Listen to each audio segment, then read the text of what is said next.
I am back. आज का हमारा टॉपिक था as promised economic recession next कब आ रहा है और इसके इंडिया पे क्या इम्पैक्ट्स होंगे। जैसे कि हमने प्रॉमिस किया था और हम आज लेके आए हैं। इसमें मैंने 4 कंट्रीज़ के 4 रीजन्स के नाम दिए थे। So let cut the short the Chase और उसके बाद सीधे पॉइंट पे आते हैं। पॉइंट है कि अच्छा, शुरू करने से पहले मैं सिर्फ ये बता देता हूँ, प्लीज़ हैव पेशेंस। 15-20 मिनट का ये वीडियो हो सकता है क्योंकि मेरे पास बहुत सारे नोट्स हैं आपसे शेयर करने के लिए। ऑल्दो ये उसका पार्ट का 1% भी नहीं है जितना होना चाहिए। अगर ये पढ़ने जाएंगे तो इतनी मोटी किताब बन जाएगी, बट मैं इसको शॉर्ट में समझा रहा हूँ ताकि किसी भी एक आम समझ में आ सके without the use of very tough terms. बहुत सारे टफ वर्ड्स के यूजेस बिना मैं आपको समझा सकूं, ये मेरी कोशिश रहेगी। हालांकि अगर आपको कोई सवाल होता है, अगर आपको कुछ डाउट्स हैं तो प्लीज़ कमेंट में, मेल में मेरे को पूछिए। मैं आपको कोशिश करूँगा हर डाउट का, हर सवाल का एक बहुत ही डिस्क्रिप्टिव आंसर दे सकूँ कि कैसे आपकी लाइफ को ये अफ़ेक्ट कर सकता है। तो चलिए शुरू करते हैं। So the first country which I was talking about was USA, United states of America, जो कि सबसे प्रॉब्लमेटिक जगह है आज के डेट में। ऑल्दो ऑल्दो वहाँ पे ऑल्दो वहाँ पे कई सारे लोग हैं, मेरे दोस्त हैं बहुत सारे जो वहाँ पे काम कर रहे हैं, बट एंड वहाँ पे अगर कोई भी मार्केट में आप जाके बोलेंगे कि रिसेशन आ रहा है, तो आपको लोग पागल कहेंगे और हटा देंगे, भगा देंगे वहाँ से, हँसेंगे ऊपर उल्टा अलग से। क्योंकि अभी जो माहौल बना हुआ है वहाँ पे, वो माहौल सबसे अच्छा है अब तक। सबसे बेस्ट रिटर्न्स जा रहे हैं यूएस में। 10 साल से यूएस मार्केट हाई पे है। बट प्रॉब्लम कहाँ पे शुरू होती है? प्रॉब्लम शुरू होती है डेट पे। डेट का मतलब उधार। यूएस गवर्नमेंट पिछले 70 सालों से, 70 10 80 1940 के बाद से उसका डेट इतना बढ़ा है, धीरे धीरे उसका उधार इतना बढ़ा है कि आज की डेट में अपनी हिस्ट्री से सबसे हाईएस्ट लेवल पे है। तो पहला पॉइंट उसमें जो डेट है, जिसमें सबसे बड़ा फैक्टर जो आज की डेट में सबसे ज़्यादा परेशान करने वाला है, वो है स्टूडेंट डेट। अब ये स्टूडेंट डेट क्या है? जब भी कोई स्टूडेंट कॉलेज में जाना चाहता है, कॉलेज में एडमिशन लेता है, तो उसको वो लोन लेता है कॉलेज में जाने के लिए। आई डोंट नो यूएस के स्टूडेंट्स क्या सोचते हैं कि कॉलेज उनको वहाँ पे कितना फ़ायदा करता है। ऑल्दो कॉलेज पास होने के बाद जितना वो उधार लिए होते हैं, उसका वो 10% भी नहीं कमा रहे होते हैं। सो इन अ वे वो वेस्ट ही होता है। But FOMO, YOLO, FOMO is fear of missing out, YOLO is you only live once. ये दोनों वहाँ पे इतना इन्फ्यूज़ किया गया है कि एक यंग पॉपुलेशन में कि कॉलेज करो, एन्जॉय योर लाइफ, चाहे कितना भी उधार ले लो। वो उधार आज की डेट में हमको पता है कितना है? 1.3 ट्रिलियन डॉलर्स। 1.3 ट्रिलियन डॉलर्स कितना होता है? 13 नंबर के बाद 13 के बाद 11 ज़ीरो लगा दो, उतने डॉलर्स। वो आज की डेट में वहाँ पे स्टूडेंट्स के ऊपर यूएस गवर्नमेंट का उधार है। एक एवरेज नंबर पे जाए तो एक एवरेज अमेरिकन स्टूडेंट जाए 21-22 साल की उम्र में 2 लाख रुपए का, 2 लाख डॉलर का डेट लेके वो पास होता है। 2 लाख डॉलर। और उसको जब वो जॉब मिलती है तो वो 10% भी नहीं होती है। दैट इज 20,000 30,000 ईयर जॉब वहां पे मिलना बहुत ही लकी है। अगर 30,000 मिलता है उसको तो जॉब, वो उन कॉलेजेस के पास होने के बाद। सो that is a very concerning issue. और सबसे बड़ा कंसर्न, सबसे बड़ी चिंता अब ये है कि यूएस अब स्टूडेंट्स के ऊपर, जो स्टूडेंट्स पे नहीं कर पा रहे हैं वो लोन, अब उनके ऊपर केसेस फाइल कर रहा है। सो आप सोच सकते हैं कितनी परेशानी वाली बात है। केसेस फाइल कर रहा है, अब उनके ऊपर क्रिमिनल चार्ज लगाए, क्रिमिनल ऑफ पब्लिक ऑफेंसेस लगाए जा रहे हैं, उनको जेल भेजने की तैयारी की जा रही है। सो ये बहुत ही कंसर्न इशू है, बहुत ही चिंता वाली बात है। क्योंकि अगर वो स्टूडेंट्स लोन अपने डिफॉल्ट करने लगे, अगर स्टूडेंट्स अपने हाथ खड़े कर दिए, that will be the first blow in the US debt market. Second reason second reason is Moody's. Moody's एक बहुत बड़ी रेटिंग एजेंसी है, बहुत बड़ा नाम है इसका वर्ल्ड वाइड। इसने वॉर्न किया है 2018 में।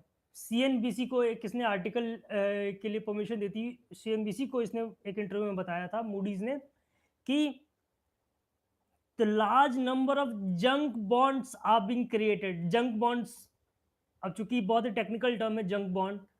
जंक बॉन्ड यही बॉन्ड्स हैं, यही वो उधार वाले बॉन्ड्स हैं जो 2000, 2008, 2009 के फाइनेंशियल क्राइसिस में बहुत ज़्यादा हो गए थे। ऑल्दो ये बहुत स्टार्ट है उन जंक बॉन्ड्स के लिए, पर जैसे जैसे इकोनॉमी आगे बढ़ रही है, जैसे जैसे यूएस की ग्रोथ आगे बढ़ रही है, जैसे जैसे यूएस के स्टॉक्स नई हाइट्स को छू रहे हैं, वैसे ही वैसे कॉन्फिडेंस लोगों का बढ़ रहा है, जो कि बहुत ही चिंताजनक बात है, क्योंकि वो उस लेवल का कॉन्फिडेंस उस मार्केट में होना नहीं चाहिए।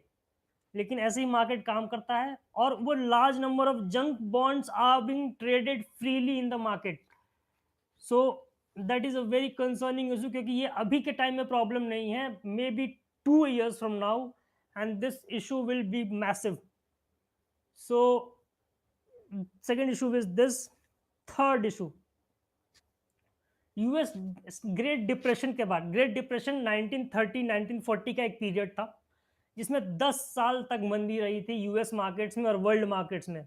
वो अब तक का सबसे बड़ा डिप्रेशन और सबसे बड़ा रिसेशन पीरियड माना जाता है दुनिया भर में। 1930 to 1940 low employment, low wages, low rent, low food items, सब चीज में भूखमरी थी, सब बहुत ही बुरी हालत थी 1930 टू 1940। उसमें बैंक्स की हालत बहुत ही खराब थी।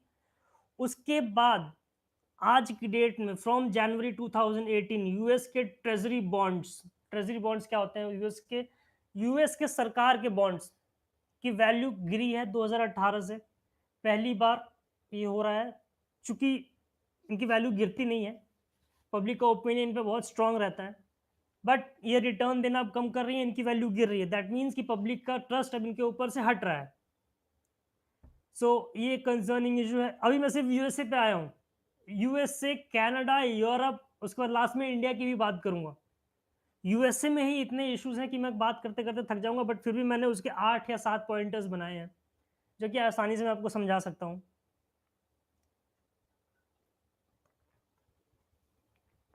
तीसरा, चौथा, mortgage interest rate have become high. Mortgage interest rate क्या होते हैं? कोई भी इंटरेस्ट, कोई भी लोन। क्योंकि अब लोन की कहानी क्या है? लोन की कहानी ये है कि मैं थोड़ा सा इसको मोटा मोटा आपको समझाऊं जिससे आपको ये समझ में आ सके।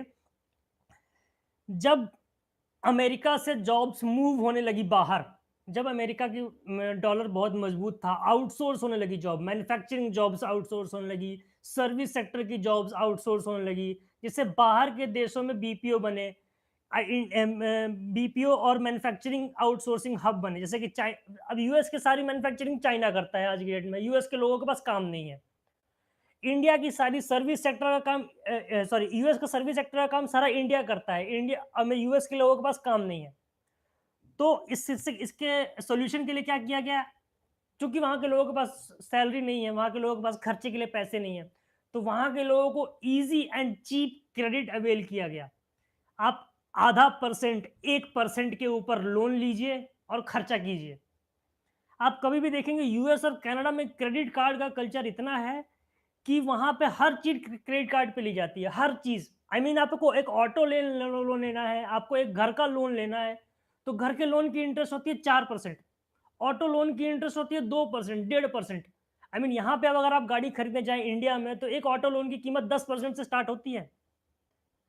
तो आप ये डिफरेंस देख लीजिए, वहां के लोगों को इजीली पैसा दिया गया क्योंकि वहां पे लोगों के पास नौकरी नहीं है, तो अब वो पैसा महंगा हो रहा है। अब वो उस पर इंटरेस्ट रेट चाहती है सरकार की, इंटरेस्ट रेट हमें कुछ पैसा मिले, जो कि पहले बहुत ही आसान से अवेल किया गया था। तो वो पैसा महंगा हो रहा है और लोगों के पास पैसे की कमी हो रही है क्योंकि वहां पे लोगों के पास नौकरी तो है नहीं। सो ये एक बहुत बड़ा फैक्टर है कि अब महंगा हो रहा है, लोगों के पास पैसा नहीं है और लोग इसको नकारना शुरू करेंगे, पैसे को खर्च करना बंद कर देंगे, जिससे एक प्रेशर पड़ेगा इंडियन यूएस इकॉनमी पे। उसके बाद अगला पॉइंट, रिटेल इंडस्ट्री का मतलब क्या है? वहां पे जितने भी सुपर मार्केट्स हैं, जितने भी बड़े बड़े मॉल्स हैं, सब बंद हो रहे हैं, सब। आप अगर देखेंगे बड़े बड़े रिटेलर्स वहां पे अपनी दुकानें बंद कर रहे हैं, सारे मॉल्स खाली हो रहे हैं। वहां पे मॉल ओनर्स की हालत इतनी खराब है कि वहां पे लोगों को बुलाया जा रहा है जिम मेंबरशिप के बहाने। जिम्स को बहुत सस्ते में वहां पे मॉल किराए पे दिए जा रहे हैं। और जिम ओनर्स ने बहुत ही सस्ते प्लान शुरू किए वहां के लोगों के लिए, ताकि मॉल में लोगों की आवाजाही बढ़े और मॉल की कुछ कमाई हो। जो कि बहुत, क्योंकि सारे वहां पर रिटेलर्स अपनी दुकान बंद कर चुके हैं। अब आप अमेजोन से मंगाएंगे तो मॉल क्यों खुले रहेंगे? दैट इज द रीजन वहां पे मॉल्स बंद हो रहे हैं, जहां पे मॉल्स की कमाई खत्म हो रही है। तो सब जगह से कमाई अब खत्म हो रही है धीरे धीरे, जो कि बहुत बड़ा कंसर्न है। यूएस के पास कमाई के लिए कोई साधन नहीं बच रहा है। अगला पॉइंट है ट्रेड वॉर्स। यूएस जिस तरीके से यूरोप पे, कनाडा पे, मेक्सिको पे, चाइना पे अपने अपने धौंस दिखाना चाहता है ट्रेड वॉर के जरिए, वो भी एक कंसर्निंग फैक्टर है। लेकिन इससे कोई चिंता नहीं है, इससे कोई हमें कोई क्रैश नहीं होने वाला है। ये सारे देश मिलके आपस में इसको सुलझा लेंगे। ऐसी कोई चिंता की बात नहीं है, इससे कोई क्रैकडाउन नहीं होगा, एटलीस्ट मेरे हिसाब से। हालांकि अगर ये बहुत ज्यादा एस्केलेट होता है, बहुत ज्यादा दिक्कत करता है, तो क्या पता लोग इसको क्या पता ये इकोनॉमिक रिसेशन में कभी पार्ट ले सके। सबसे आखिरी और अहम पॉइंट यूएस के मामले में, यूएस जीडीपी और डेट का रेशियो। डेट टू जीडीपी का, डेट मतलब होता है उधार, जीडीपी का मतलब है एक देश की कमाई। तो डेट टू जीडीपी रेशियो जो है वर्ल्ड वॉर टू के बाद सबसे ज्यादा हाईएस्ट है आज की डेट में। वर्ल्ड वॉर टू के टाइम 118% उधार था। मतलब कि अगर 100 रुपए देश कमा रहा है तो 118 रुपए उसने उधार लिया हुआ है। और वही आज 2018 में 106% है डेट। यानी कि 100 रुपए कमाई है देश की और 106 रुपए उधार है, सिर्फ उधार है। 106 के ऊपर ब्याज तो अलग है। तो वो एक बहुत ही कंसर्निंग इशू है यूएस के लिए। तो आप देख रहे हैं यूएस में कितनी हलचल मची हुई है। दूसरे नंबर पे आता है कनाडा। कनाडा में रियल स्टेट हाउसिंग बबल बन रहा है। रियल स्टेट हाउसिंग बबल क्या होता है? जब यूएस मार्केट क्रैश हुए थे, जब 2008-2009 की मंदी आई थी, तो कनाडा में मंदी का कोई भी इफेक्ट नहीं आया था, कोई भी प्रभाव नहीं पड़ा था। लेकिन वहां से बैंकर्स का लालच बढ़ा था।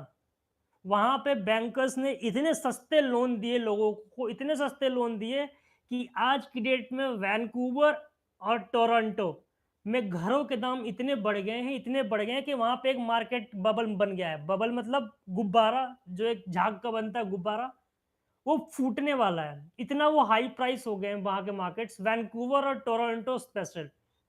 वैंकूवर बहुत ही ब्यूटीफुल शहर है अगर आप सर्च करेंगे तो। बट वहां के लोगों की यही मिसकंसेप्शन है कि वहां के लोग सोचते हैं कि एक तरफ माउंटेन है, दूसरी तरफ बीच है। सो इस वजह से घरों की कीमत वहां पे, घरों घरों का बनना वहां पे सीमित है, जिसकी वजह से घरों के दाम बढ़ते रहेंगे। नहीं, ऐसा नहीं होगा। बहुत सारे मार्केट्स में बहुत सारी ऐसी सिचुएशन है, बहुत सारे ऐसे जगह हैं जहां पे ऐसे मार्केट बबल फूटे हैं। और ये लोगों का मिसकंसेप्शन है। मैं बस एक डेटा देना चाहता हूं कि 2002 में जो $400,000, 400,000 कैनेडियन डॉलर्स का जो एक घर था, वो 2018 में $1.75 मिलियन का हो गया है। जो कि एक 337% इंक्रीज है 15 साल में। जो कि एक नहीं होना चाहिए, जो कि एक नॉर्मल मार्केट में, नॉर्मल बढ़ते हुए मार्केट में इतना हाई नहीं होना चाहिए। जिसकी वजह से क्या हुआ है कि वहां के मैक्सिमम लोग रियल स्टेट में काम करना शुरू कर रहे हैं।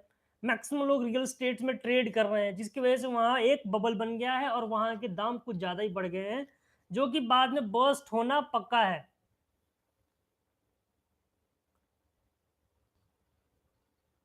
दूसरा पॉइंट, इंटरेस्ट रेट चेंज होने वाले हैं अगले साल। नहीं, मेरे पास डेट नहीं है, बट इंटरेस्ट रेट चेंज होने वाले हैं, रीसेट होने वाले हैं। कम से कम 50% कैनेडियंस इससे इफेक्ट होंगे। जो लोन उन्होंने लिया हुआ है वो महंगा होने वाला है, जिससे उनके पास फाइनेंशियल क्रंच होगा। सो प्लीज लोन मत लो वहां पे। मैक्सिमम लोग, जो भी अगर कोई इंडियन है मेरी बात सुन रहा है, मैक्सिमम लोन ना लें और अपने पैसे को बचा के रखें। टोरंटो में 40% डिक्लाइन शुरू हो गया है हाउसिंग मार्केट में, मतलब वहाँ पे अब गिरावट शुरू हो गई है। वहाँ पे लोग अब घर को बेच रहे हैं, बट लेकिन कोई खरीदार नहीं है, जिसकी वजह से घरों के दाम गिर रहे हैं, जो कि एक नेक्स्ट मार्केट बबल में बदल सकता है। ओके, तीसरा यूरोप में आते हैं। यूरोप में हालत बहुत खराब है आज की डेट में। यूके यूके की बात करते हैं। यूके में हाउसिंग मार्केट इतना स्लो हो गया है, इतना स्लो है कि लोग वहाँ पे घर खरीदना नहीं चाहते हैं। पहले वो महंगा था, घर खरीदना चाहते थे, अब स्लो हो गया तो वहाँ पे घर नहीं खरीदना चाहते हैं। वहाँ पे सैलरी लोगों की बढ़ नहीं रही है। ब्रेग्जिट के चलते जो ब्रिटेन ने फैसला लिया है यूरोप से बाहर ले जाने का, उसे कंपनियां छोड़ छोड़ के भाग रही हैं ब्रिटेन। और ब्रेग्जिट होने के चलते वहाँ पे लोगों की सैलरी नहीं बढ़ रही, उल्टे लोगों की जॉब जाने के खतरे हो गए हैं। इन्फ्लेशन थोड़ा वहाँ पे बढ़ा है, जिससे कि वहाँ पे रेंट का एक क्राइसिस आ गया है।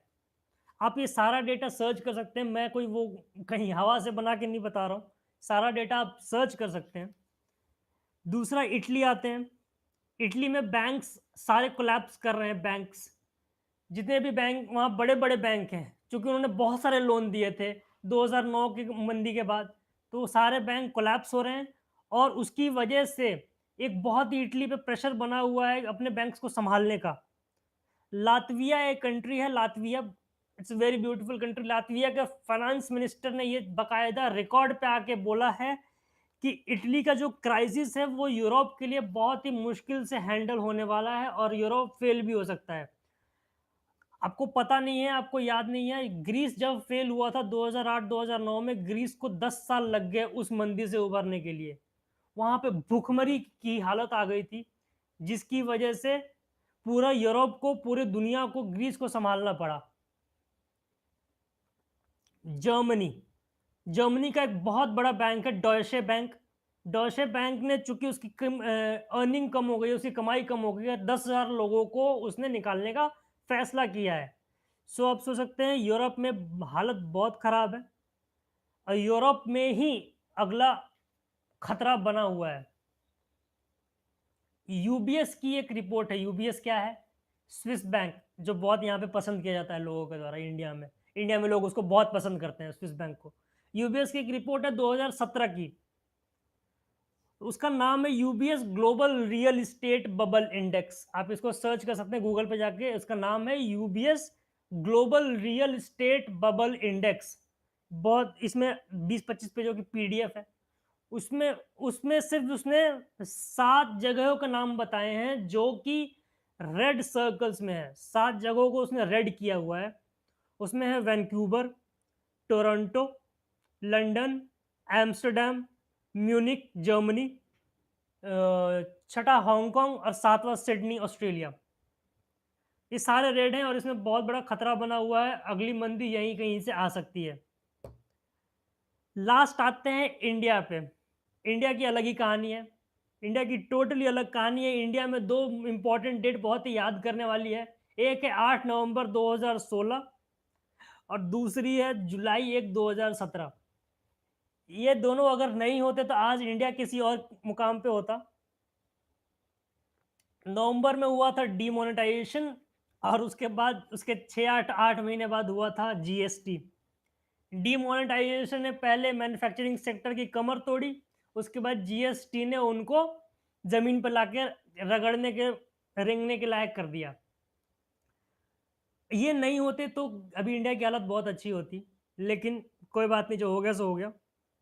इकोनॉमिक टाइम्स की एक रिपोर्ट कहती है अक्टूबर 4, 2017 को, उसमें मैराथन असेट मैनेजमेंट एक फर्म है जिसके जिसके बॉस ब्रूस रिचर्ड हैं। वो रिकॉर्ड पे आके इकोनॉमिक टाइम्स को इंटरव्यू देते हैं, उसमें बोलते हैं वो कि रिसेशन 2019 में आ सकता है। ऑल्दो चूंकि मुझे नहीं लगता कि 2019 में आ सकता है। वो बोलते हैं कि non performing loans in southern Europe could go up to $2 billion. जो साउदर्न यूरोप है, जिसमें इस सारे ये फ्रांस, इटली, ये सब आते हैं, उसमें ये लोन जो है $2 बिलियन तक लॉस में जा सकता है, जिसकी वजह से वहां पे एक मार्केट बर्स्ट हो सकता है। अब आप इंडियन स्टॉक मार्केट के बारे में सोचेंगे, इंडियन स्टॉक मार्केट ने क्या किया है? इंडियन स्टॉक मार्केट दिन बर दिन नई ऊँचाई छू रहा है, दिन ब दिन नई ऊँचाई छू रहा है। अगर आप बिज़नेस चैनल पे आते हैं, तो वो ये बोलेंगे आपसे कि अभी मार्केट और ऊपर जाएगा, वही मार्केट और ऊपर जाएगा। जब मार्केट के अंदर आप खंगाल के देखते हैं, तो आप ये देखेंगे कि कुछ स्टॉक्स हैं जो इतनी तेज़ी से बढ़ रहे हैं कि उन्होंने मार्केट को ऊपर किया हुआ है और 80% स्टॉक्स डाउन में जा रहे हैं। चूँकि वो इतनी तेज़ी से बढ़ रहे हैं, तो उन्होंने पूरे मार्केट को ऊपर किया हुआ है और बाकी के 80% स्टॉक डाउन है, जो कि एक बताता है कि मार्केट कुछ लोगों की वजह से ऊपर है और बाकी पूरे मार्केट के सेंटिमेंट्स खराब हैं। तो ये बहुत ही कंसर्निंग फैक्टर है, ये बहुत लोग इसको देखने से मना कर रहे हैं और स्मार्ट मनी ये समझ रहा है। स्मार्ट मनी मतलब जो बड़े-बड़े इन्वेस्टर्स हैं, वो ये समझ रहे हैं इस बात को, इसलिए वो अपने पैसा इंडिया से बाहर निकाल रहे हैं। लास्ट आते हैं जॉब्स पे। जॉब्स कैसा इफ़ेक्ट करेंगी इंडिया में? जॉब इफ़ेक्ट करेंगी, पहले आते हैं आईटी और बीपीओ सेक्टर पे, आईटी और आईटीईएस बीपीओ सेक्टर पे। इस पे डायरेक्टली इफ़ेक्ट नहीं करेगा, बट वहाँ पे चूँकि अगर बाहर रिसेशन आता है, बाहर की जो जॉब्स यहाँ पे आई हुई हैं, अगर उन कंपनियों का घाटा घटता है, घाटा बढ़ता है सॉरी, घाटा बढ़ता है, तो वो यहाँ पे हमारे जॉब्स कट कर सकती हैं। वो यहाँ पे जॉब्स को कट करने को मजबूर हो जाएँगी। ऑल्दो उनको सेव हो रहा है, बट उन बीपीओ सर्विसेज़ को जो कि 7-8% मार्जिन पे काम करती हैं, उनके लिए बहुत ही मुश्किल हो जाएगा और वो जॉब्स कट करेंगी। ऑल्दो ये डायरेक्टली इफ़ेक्ट नहीं करेगा, बट अगर रिसेशन लंबा चला तो ये हमें इफ़ेक्ट कर सकता है। ऑटो सेक्टर, ऑटो सेक्टर पे डायरेक्टली इफ़ेक्ट होगा इन जॉब्स का, इन नौकरियों का। नौकरियों की सबसे बड़ा खतरा बना हुआ है ऑटो सेक्टर पे, क्योंकि सारा ऑटो सेक्टर बाहर एक्सपोर्ट करता है। इंडिया में उसका आधा से कम भी कंज़्यूम होता है। Maximum maximum auto parts, auto cars बाहर बाहर एक्सपोर्ट होती हैं इंडिया के, क्योंकि इंडिया में मैन्युफैक्चरिंग सस्ती है। तो ऑटो सेक्टर उसपे बहुत बड़ा इफ़ेक्ट पड़ेगा। रियल एस्टेट तो पहले ही तबाह हो चुका है, अभी उसमें और तबाही थोड़ी होनी बाकी है, जो कि रियल एस्टेट और ख़त्म हो जाएगा इन स्टॉक मंदी की वजह से। सो द फाइनल कंक्लूजन, कब आ सकता है मार्केट में मंदी, कब आ सकती है? 2019 वुड बी टू अर्ली। 2019 बहुत जल्द होगा, बट 2020 और 2021 में बहुत बड़ा खतरा बना हुआ है। सो प्लीज़ बीवेयर, सतर्क रहिए और अपने पैसे बचाइए, क्योंकि आपके पैसे अभी बचाए हुए बाद में काम आएँगे। Please do not take loans and credit, loan और क्रेडिट मत लीजिए, क्योंकि बाद में आपको इसकी कीमत बहुत ज़्यादा चुकानी पड़ेगी। चलते हैं अभी, बाय बाय, मिलते हैं अगले वीडियो में।